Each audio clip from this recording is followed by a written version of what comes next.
मंजिल उन्हीं को मिलती है जिनके सपनों में जान होती है। मंजिल उन्हीं को मिलती है जिनके सपनों में जान होती है। पंखों से कुछ नहीं होता, हौसलों से उड़ान होती है। साथियों, कक्षा प्लस के इस ऑनलाइन प्लेटफॉर्म में आप सबका स्वागत और अभिनंदन। और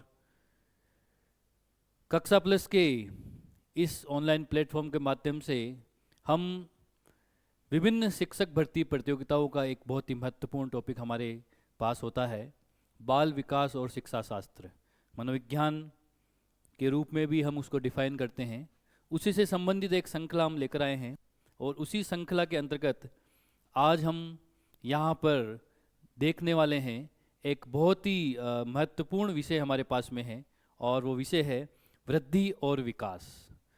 वृद्धि और विकास की जो ये अवधारणा है, इस अवधारणा का विस्तृत अध्ययन हम आज के इस वीडियो में करेंगे और ये जानने का प्रयास करेंगे कि आगामी जो भर्ती प्रतियोगिताएं हैं, जो शिक्षक भर्ती हमारी जो प्रतियोगिताएं हैं, उन प्रतियोगिता जो परीक्षाएं हैं, उनमें किस प्रकार के प्रश्न इस टॉपिक से हमें पूछे जाएंगे। और अगर आप लोगों ने विगत परीक्षाओं के प्रश्न पत्र को देखा होगा तो आपने ये भी पाया होगा कि वर्तमान समय में जो प्रश्न पूछे जा रहे हैं वो सारे प्रश्न कॉन्सेप्ट पर आधारित होते हैं। और इन ऑनलाइन क्लासेस के माध्यम से हमारा एक ही उद्देश्य है कि हम बात करें प्रश्नों की, उन प्रश्नों की जो न केवल तथ्यों पर आधारित हो अपितु कॉन्सेप्ट भी हमारा क्लियर हो, ताकि हम बड़ी आसानी से उन प्रश्नों को हल कर सकें। साथियों, शिक्षा मनोविज्ञान एक शिक्षक के लिए वास्तव में बहुत ही महत्वपूर्ण विषय होता है। क्यों होता है? क्योंकि जब हम एक टीचर बन जाते हैं, एक शिक्षक बन जाते हैं, तो हमें ये जानना भी अति आवश्यक हो जाता है कि बालक का विकास और वृद्धि का क्रम क्या होता है। क्योंकि जब बालक के वृद्धि और विकास के क्रम को हम जान पाएंगे, तभी हम ये भी समझ पाएंगे कि किस अवस्था में बालक की मानसिक स्थिति क्या होती है, और उसकी मानसिक स्थिति, उसकी शारीरिक स्थिति और उसके विकास के क्रम को समझने के बाद ही हम उसको समुचित शिक्षण व्यवस्था प्रदान कर पाएंगे। इसलिए बाल विकास को समझना एक शिक्षक के लिए अत्यंत आवश्यक होता है। और फिलहाल हम हमारी प्रतियोगी परीक्षाओं के रूप में इस विषय को पढ़ने जा रहे हैं। चलिए ज़्यादा समय नहीं लेते हुए हम इस विषय को प्रारंभ करते हैं। हमारे पास में आप देख पा रहे हैं कि विषय है अभिवृद्धि और विकास। अभिवृद्धि और विकास जो शब्द है, इसको समझने के लिए आप निश्चित रूप से सबसे पहले इसको जो इंग्लिश में कहा जाता है उसको भी समझ लें। अभिवृद्धि कहें चाहे वृद्धि कहें, और इसके लिए हमारे पास में जो अंग्रेजी में वर्ड आता है वो होता है ग्रोथ। और इधर विकास जो है उसके लिए जो शब्द है वो है डेवलपमेंट। मैंने देखा है अपने अनुभव से कि वृद्धि और विकास बालकों को बहुत ज़्यादा जो है डिस्टर्ब कर देता है। उनके दोनों के प्रति जो कॉन्सेप्ट है उनके अंदर विरोधाभास हो जाता है कि अभिवृद्धि क्या होती है और विकास क्या होता है। लेकिन अगर आप इस स्लाइड को देखेंगे और आगे आने वाले हमारी इस क्लास को कंटिन्यू रखेंगे तो आप समझ पाएंगे कि अभिवृद्धि और विकास वास्तव में होता क्या है। सबसे पहले एक परिभाषा के माध्यम से हम जानना चाहते हैं, जान पाएंगे यहाँ पर कि वृद्धि आखिर होती क्या है। वृद्धि से हमारा क्या आशय है? वृद्धि से हमारा आशय है गर्भाधान से लेकर मृत्यु पर्यंत तक चलने वाली शारीरिक विकास की प्रक्रिया। वृद्धि से हमारा क्या तात्पर्य होता है? शारीरिक विकास की प्रक्रिया। वृद्धि क्या है बेटा? शारीरिक। हमें सबसे पहले यह समझना पड़ेगा कि वृद्धि जो है वो क्या होती है? शारीरिक। शारीरिक विकास की हमारी जो अवस्था है, जो गर्भाधान से ही प्रारंभ हो जाती है और मृत्यु पर्यंत तक जो चलती है, उसको हम क्या बोलते हैं? वृद्धि, अभिवृद्धि या ग्रोथ। और इसमें बालक जो होता है उसकी लंबाई, चौड़ाई, आकार, इनकी वृद्धि को हम शारीरिक वृद्धि के रूप में देखते हैं। तो वृद्धि से हमारा तात्पर्य या अभिवृद्धि से हमारा तात्पर्य या ग्रोथ से हमारा तात्पर्य क्या होता है? बालक के शारीरिक विकास की अवस्था। आगे चलिए, कुछ मनोवैज्ञानिकों ने जिस प्रकार से वृद्धि को या अभिवृद्धि को परिभाषित किया है हम देख लेते हैं। हमारे पास में एक प्रसिद्ध मनोवैज्ञानिक है जिनका नाम सोरेंस है। वो क्या कहते हैं कि अभिवृद्धि शरीर एवं उसके बाहरी आकार में वृद्धि है। बार बार हम ये कह रहे हैं कि अभिवृद्धि से या वृद्धि से हमारा तात्पर्य क्या है कि हमारे शरीर की बाहरी आकार में वृद्धि होना, यानी उसमें ग्रोथ होना, जो शारीरिक, जिसे देखा जा सके। जो बालक जन्म लेता है गर्भधारण से, उसका कद बढ़ता है, उसका वजन बढ़ता है, उसके शरीर का आकार बढ़ता है, ये सारी जो चीज़ें आती हैं वो किसके अंतर्गत आती है? अभिवृद्धि के अंतर्गत आती है। और भी क्या बोलते हैं? अभिवृद्धि भौतिक है। भाई भौतिक क्यों कहा इसे? जिस चीज को हम टच कर सकते हैं या जिसको हम देख सकते हैं, है ना, भौतिक क्रिया है। शरीर हमारा जो है उसे हम देख सकते हैं, ये अमूर्त नहीं है, ये मूर्त है। इसको हम देख सकते हैं कि बालक का जब वृद्धि होती है, 6 महीने का होता है, साल भर का होता है, 2 साल का होता है, 5 का होता है, 10 का होता है, तो उसकी वृद्धि को देखा जा सकता है, क्योंकि ये क्या है? मूर्त है। मूर्त मतलब जिसको देखा जा सके, जिसे टच किया जा सके, उसके लिए हमने किस शब्द का प्रयोग किया है? मूर्त शब्द का प्रयोग किया है। और अभिवृद्धि साथ ही साथ क्या है? कोशिकाओं में मात्रात्मक परिवर्तन है। बच्चा जन्म लेता है, उसका वजन कितना होता है? लगभग 1.3 किलोग्राम, है ना। और जैसे जैसे उसकी उम्र बढ़ती जाती है, 1 महीने, 2 महीने, 6 महीने, आप देखेंगे तेजी से उसकी जो कोशिकाएं हैं उसमें परिवर्तन आएगा, मात्रात्मक परिवर्तन आएगा, और वह बड़ा होता चला जाएगा, उसकी हाइट बढ़ेगी, उसका वजन बढ़ेगा।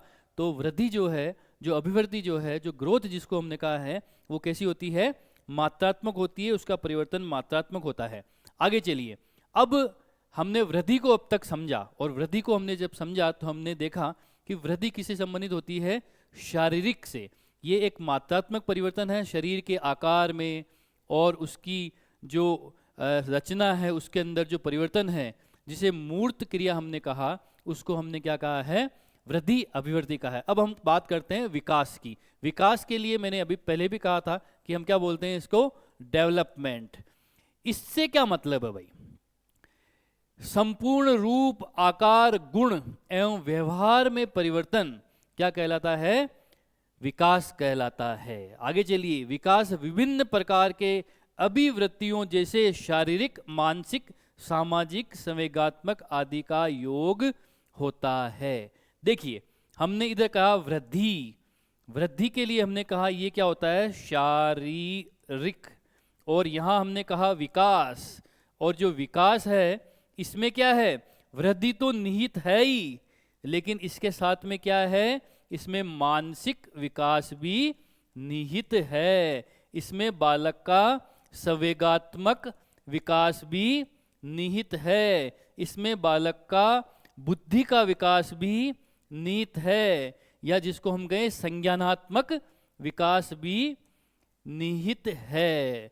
मतलब वृद्धि अपने साथ में केवल शारीरिक विकास को लेकर चलती है, जबकि जो विकास है वो शारीरिक विकास को तो अपने साथ में रखता ही रखता है, लेकिन इसके साथ ही बालक का मानसिक, संवेगात्मक और संज्ञानात्मक विकास भी इसमें आता है। तो कहने का मतलब वृद्धि का जो क्षेत्र है वो संक्षिप्त होता है, संकीर्ण होता है, वह केवल शरीर से जुड़ा हुआ है, जबकि जो विकास है वो संपूर्ण विकास है, होल डेवलपमेंट। इसको क्या बोल सकते हैं हम? होल डेवलपमेंट, यानी संपूर्ण विकास। और इसके अंतर्गत उसका शारीरिक विकास भी आ गया, उसका मानसिक विकास भी आ गया, संवेगात्मक विकास भी आ गया, और संज्ञानात्मक विकास भी आ गया। आगे आने वाली स्लाइड्स में जब हम वृद्धि और विकास के बीच में अंतर को देखेंगे तो आप देख पाएंगे कि बड़ी आसानी से हम समझ जाएंगे कि वृद्धि क्या होती है और विकास क्या होता है। चलिए, विकास से संबंधित गेसेल जो हमारे एक प्रसिद्ध मनोवैज्ञानिक थे, उन्होंने क्या परिभाषा दी है उसे भी देख लेते हैं।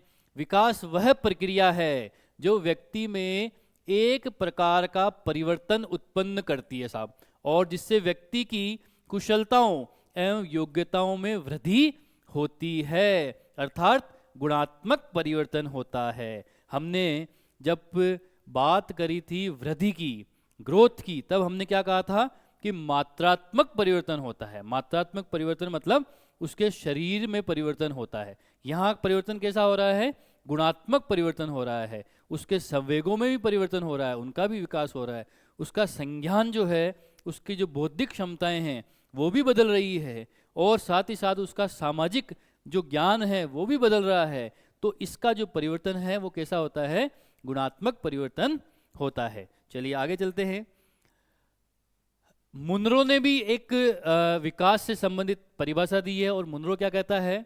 परिवर्तन श्रृंखला की वह अवस्था जिसमें बच्चा भ्रूणावस्था से लेकर प्रौढ़ावस्था तक गुजरता है, विकास कहलाता है। कि परिवर्तन आ रहा है साहब।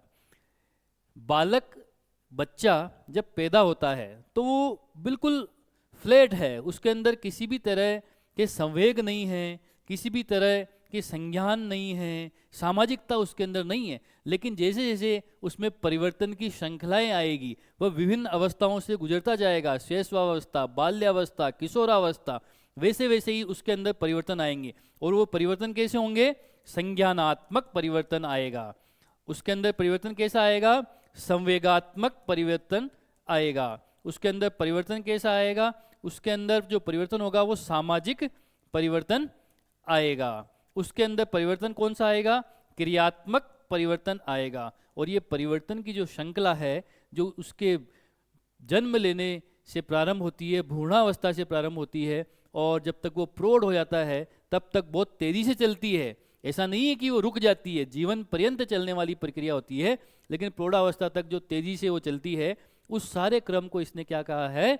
विकास कहा है। यहाँ पर कुछ शब्द आए हैं, संज्ञानात्मक, संवेगात्मक, सामाजिक, क्रियात्मक। आपने अगर कक्षा प्लस की पुरानी क्लासेस देखी हो तो आप देखेंगे कि हमने इन शब्दों का बहुत ही विस्तृत रूप से इन क्लासेस के माध्यम से समझाने का प्रयास किया है कि ये वर्ड क्या होते हैं, और आगे भी जहाँ जहाँ इनकी आवश्यकता होगी हम इनको बहुत अच्छे से समझने का प्रयास करेंगे।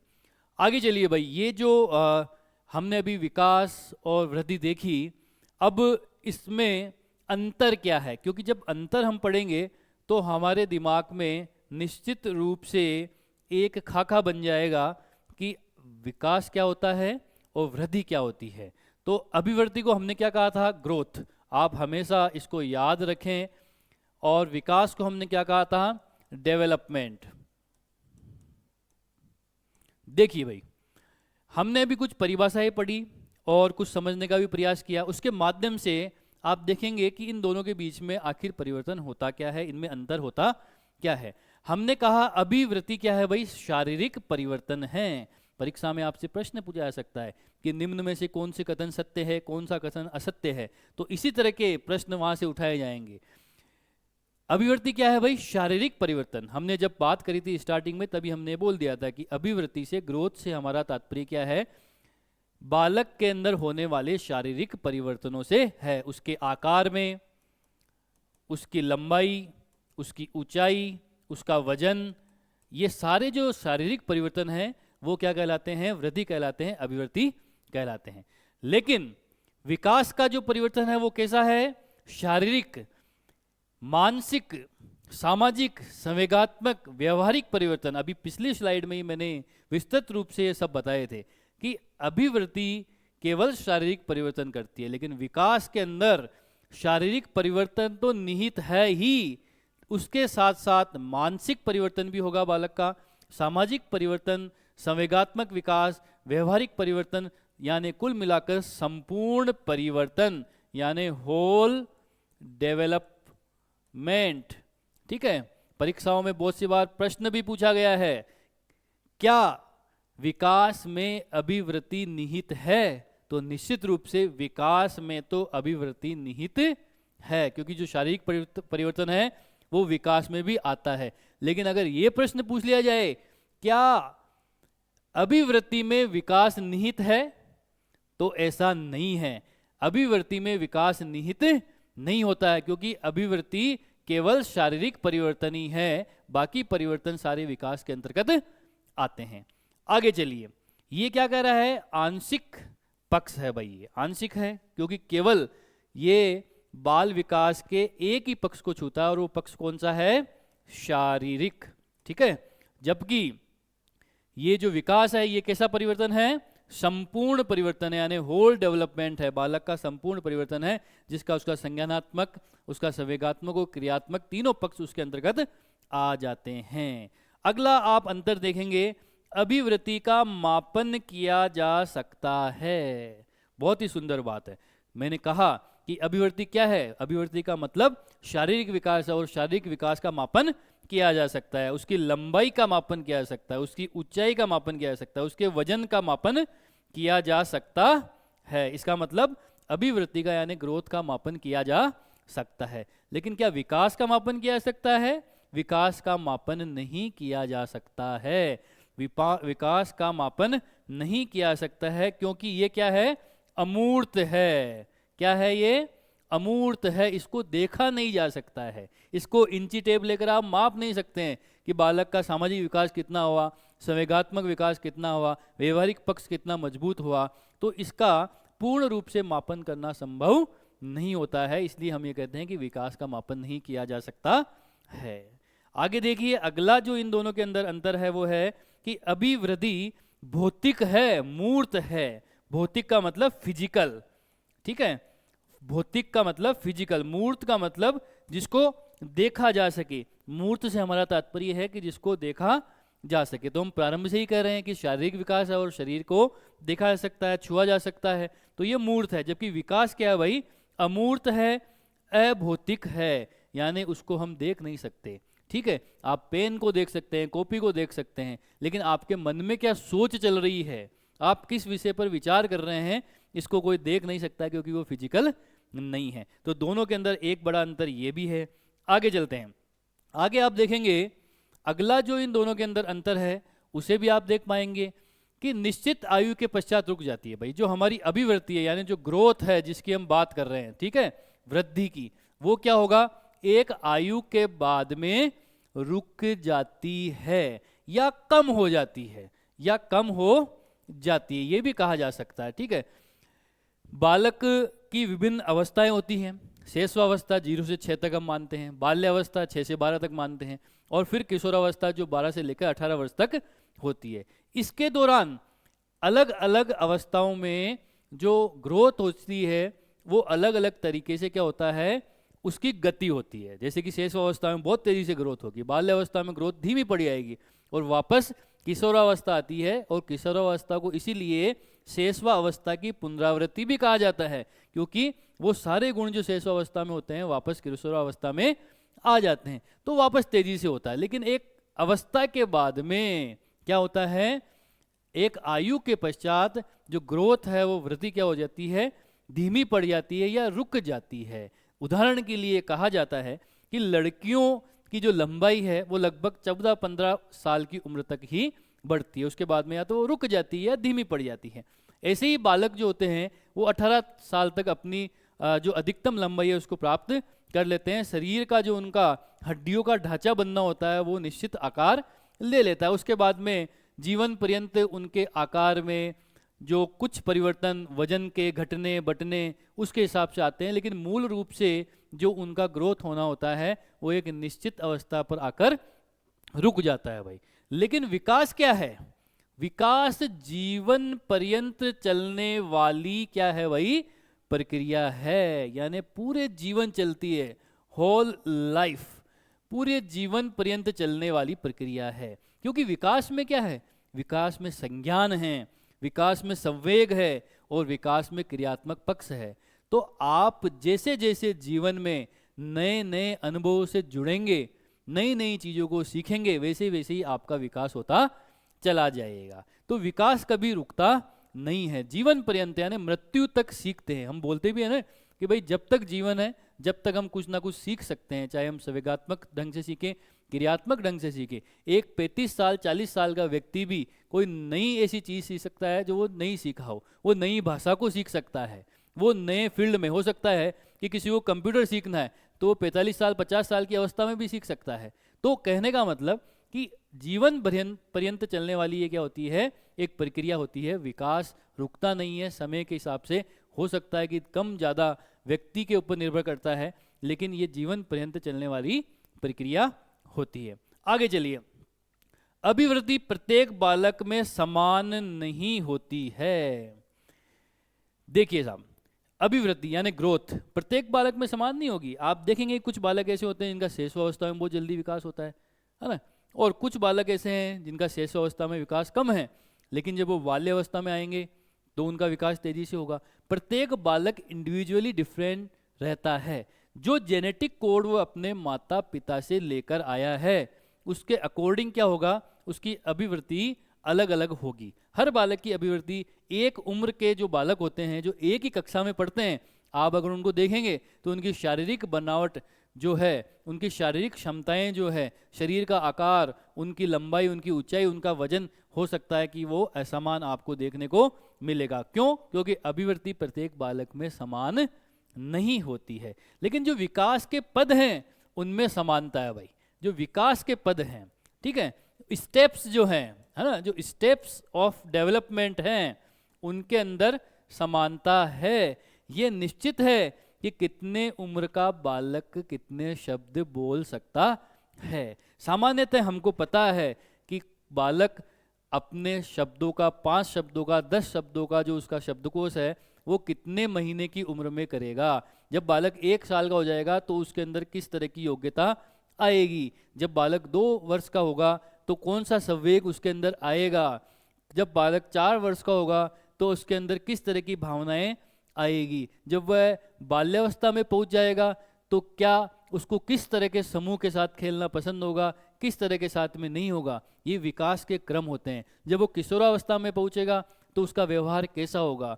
तो ये सारे विकास के जो क्रम हैं, कहने का मतलब उसका बौद्धिक विकास कैसे होगा, उसके संवेग कैसे उसके अंदर प्रत्यक्ष रूप से हमें दिखाई देंगे, इनका पद जो होता है उसमें समानता होती है।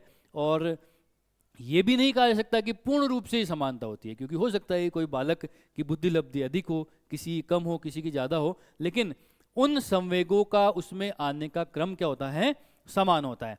आगे चलिए, हमने जब परिभाषा ये पढ़ी थी तब भी ये कहा था कि शरीर में मात्रात्मक परिवर्तन जो है वो क्या कहलाता है, वृद्धि कहलाता है। कि मात्रात्मक परिवर्तन, 2 तरह के परिवर्तन होते हैं बेटा, 2 शब्द है जो हमेशा आपके साथ में चलेंगे। एक तो होता है मात्रात्मक, एक होता है गुणात्मक, ठीक है। क्वांटिटेटिव और क्वालिटेटिव, यानी ये क्वालिटी से संबंधित है और ये क्वांटिटी से संबंधित है, ठीक है।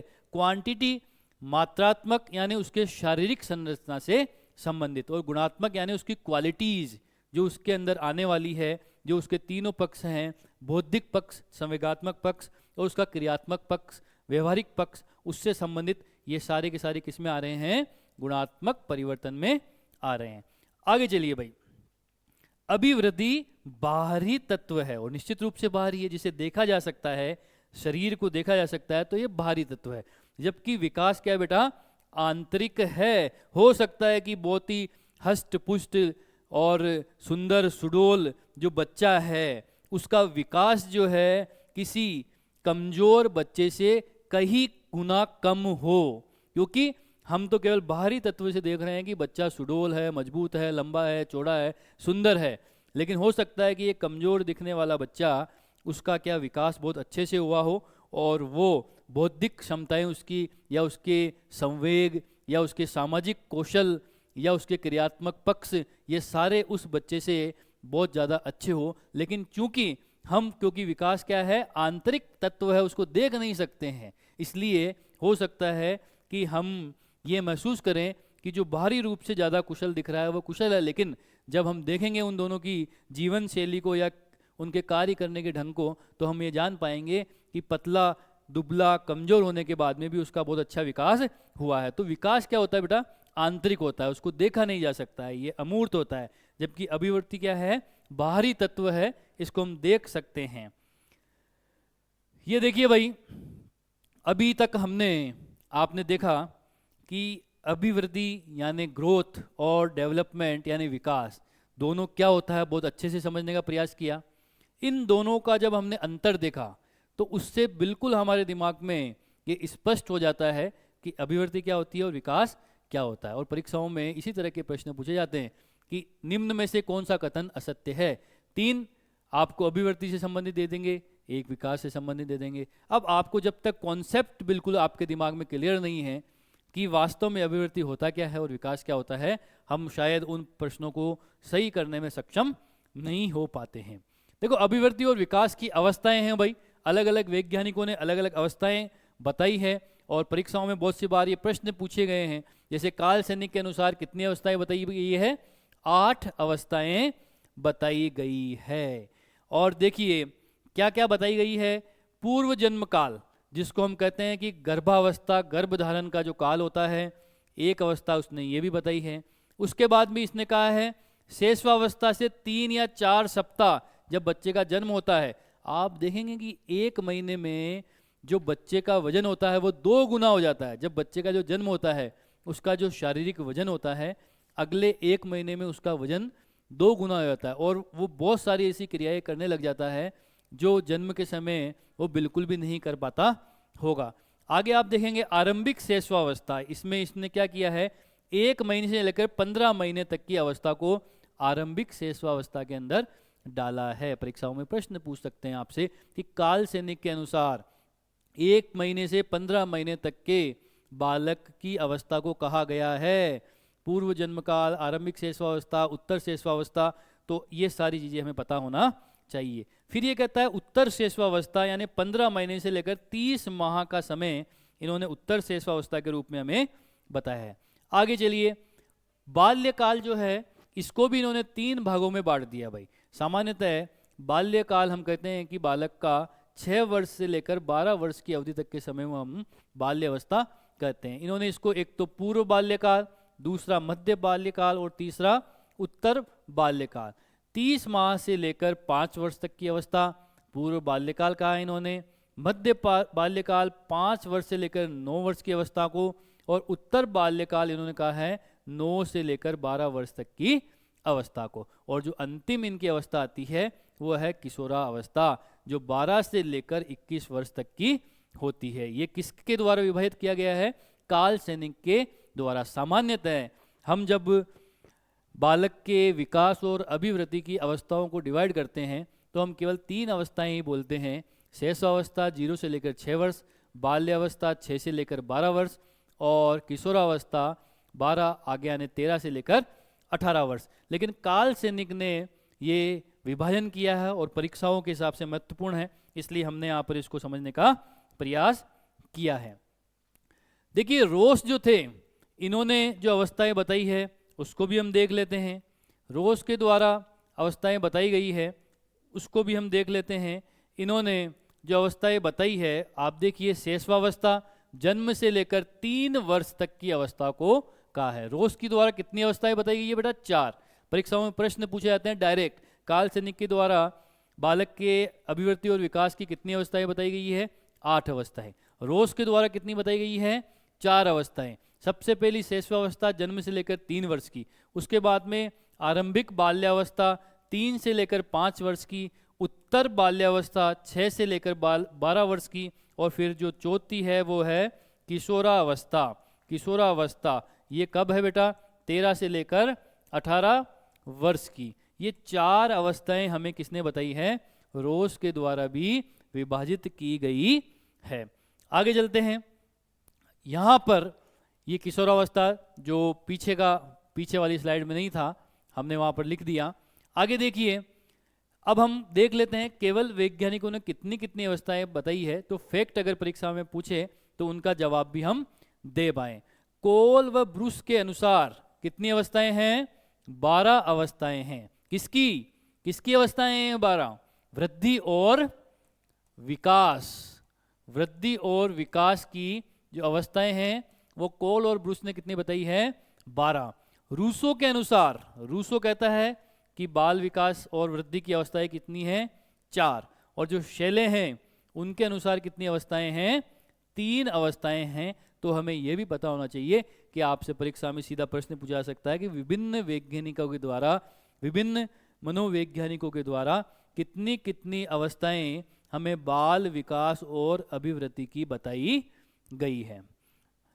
आगे चलते हैं, और मोटे तौर पर जब हम अध्ययन करेंगे बाल विकास और अभिवृद्धि का, क्योंकि हमारे सिलेबस में बाल विकास और अभिवृद्धि एक यूनिट के रूप में आता है, चाहे आप रीट के लिए तैयारी कर रहे हैं, चाहे आप शिक्षक भर्ती तृतीय श्रेणी के लिए तैयारी करेंगे, चाहे आप द्वितीय श्रेणी शिक्षक भर्ती की तैयारी करें, चाहे आप फिर व्याख्याता की तैयारी करें, तो ये एक पूरी यूनिट के रूप में आप देखेंगे कि बाल विकास की अवस्थाएं, वृद्धि और विकास का टॉपिक हमारे सिलेबस में रहता है। और बाल विकास के अंतर्गत वृद्धि और विकास को हमने पूर्ण रूप से समझ लिया कि वृद्धि और विकास क्या होता है, उसके अंतर्गत अंतर क्या होता है, और विभिन्न वैज्ञानिकों के द्वारा बाल विकास और जो वृद्धि है उनकी अवस्थाएं कितनी कितनी बताई गई है। लेकिन मोटे तौर पर अगर हम बात करें तो हमारे पास में जो अवस्थाएं आती है वो है कि एक तो गर्भावस्था जो जन्म से पूर्व होती है, और फिर जो अवस्थाएं हैं जो हमारे सिलेबस में हमें पढ़नी होती है वो होती है शैशवावस्था। सबसे पहले जो जन्म से लेकर 6 वर्ष तक की जो अवस्था होती है उसको हम क्या बोलते हैं?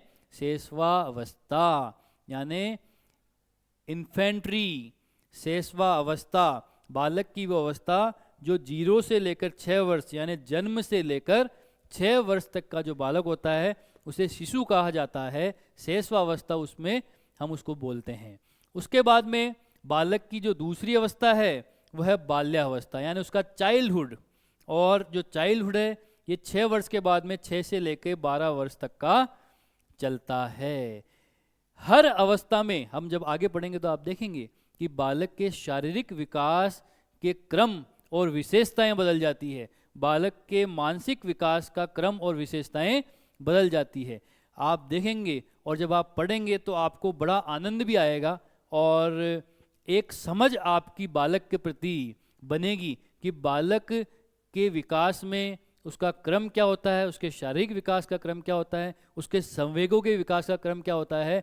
और एक बालक के साथ में एक शिक्षक होने के नाते या एक पेरेंट्स, माता पिता होने के नाते अगर हमें बालक के शारीरिक मानसिक विकास का क्रम पता नहीं है तो कहीं ना कहीं हम उसके साथ में इनजस्टिस कर रहे हैं। जो चीज़ें हमें बालक के अंदर गंभीर लग रही है शायद हम सामाजिक रूप से समझ नहीं पा रहे हैं या मनोवैज्ञानिक रूप से समझ नहीं पा रहे हैं कि उनके साथ में हमें किस तरह से बिहेव करना होता है। तो एक चाहे पेरेंट हो चाहे एक टीचर हो, उसको बालक के विकास की इन अवस्थाएं और इनकी जो गुण होते हैं, इनके जो अवगुण होते हैं, उनके बारे में हर चीज़ पता होना अत्यंत आवश्यक होती है।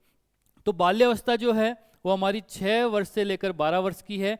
और उसके बाद में किशोरावस्था, किशोरावस्था यानी एडोलसेंट जिसको हम बोलते हैं, जिसको तूफान की अवस्था कहा गया है, ये कौन सी है? 12 वर्ष से लेकर 18 वर्ष की जो अवस्था है जो बालक की होती है, जिसे तूफान की अवस्था भी कहा गया है, क्योंकि इस अवस्था में जो छात्र और छात्रा है, बालक और बालिका है, उसके शारीरिक परिवर्तन भी बहुत तेज़ी से होते हैं और उसके अंदर मानसिक परिवर्तन भी बहुत तेज़ी से होते हैं। इसीलिए इस अवस्था को तूफान की अवस्था कहा गया है। तो ये अवस्था कौन सी है? 12 वर्ष से लेकर 18 वर्ष की अवस्था। और जो सीनियर सेकेंडरी के बच्चे होते हैं, अगर आप प्रथम श्रेणी की तैयारी कर रहे हैं तो आप देखेंगे कि विशेष रूप से किशोरावस्था को आपके सिलेबस में विस्तृत रूप से दिया गया है कि किशोरावस्था के बच्चों के साथ में किस तरह से डील करना है। ठीक है, तो ये 3 अवस्थाएं हमारी होती है। शैशवावस्था जो जन्म से लेकर 6 वर्ष है, बाल्यावस्था जो 6 से लेकर 12 वर्ष की होती है, और किशोरावस्था जो 12 वर्ष से लेकर 18 वर्ष की होती है। और उसके बाद में प्रौढ़ावस्था हमारी आ जाती है जो 18 वर्ष से आगे चलती है। तो हमारा जो बाल विकास है जिसमें वृद्धि और विकास हम पढ़ने जा रहे हैं, उसमें मुख्य रूप से हम शैशवावस्था, बाल्यावस्था और किशोरावस्था की जो विशेषताएं हैं उनको विस्तृत रूप से पढ़ेंगे और किस तरह का शारीरिक और मानसिक विकास इन अवस्थाओं के अंतर्गत होता है इसे भी हम विस्तृत रूप से देखेंगे और ये समझने का प्रयास करेंगे कि इनके लिए किस तरह की शिक्षण व्यवस्थाएं की जानी चाहिए, किस तरह का माहौल इनको चाहिए। और चूँकि शिक्षक भर्ती के लिए ये अपने आप में एक बहुत ही महत्वपूर्ण एक विषय है, एक टॉपिक है, तो आप सब भी इसे बहुत गंभीरता के साथ में पढ़ें और देखें। और अब तक की क्लास में, इस क्लास में हमने वृद्धि और विकास के जो आयाम हैं, इनके जो फंडामेंटल्स हैं उनको पढ़ने का प्रयास किया और साथ ही साथ में हमारे बाल विकास की जो अवस्थाएं क्या होती हैं इनको जानने का प्रयास किया। और जो हमारी अगली क्लास होगी उसके अंदर अब हम बात करेंगे शैशवावस्था, बाल्यावस्था और किशोरावस्था, इनके क्या क्या गुण होते हैं, क्या क्या विशेषताएं होती है, इन सब के ऊपर हम मनोवैज्ञानिक दृष्टि से चर्चा करेंगे। तो इसी तरह की महत्वपूर्ण जानकारी जो आने वाली शिक्षक भर्ती प्रतियोगिताओं के लिए हमारे लिए बहुत ही ज़्यादा महत्वपूर्ण होने वाली है। कक्षा प्लस के इस ऑनलाइन प्लेटफॉर्म के माध्यम से हम लगातार ये प्रयास करेंगे कि शिक्षा मनोविज्ञान से जुड़ी हुई समस्त जानकारी हम आपको दें, साथ ही साथ आपके विभिन्न विषयों की जानकारी भी हम दें, तो आप हमसे जुड़े हुए रहें और इसी तरह की जानकारी आप प्राप्त करते रहें। बहुत बहुत धन्यवाद।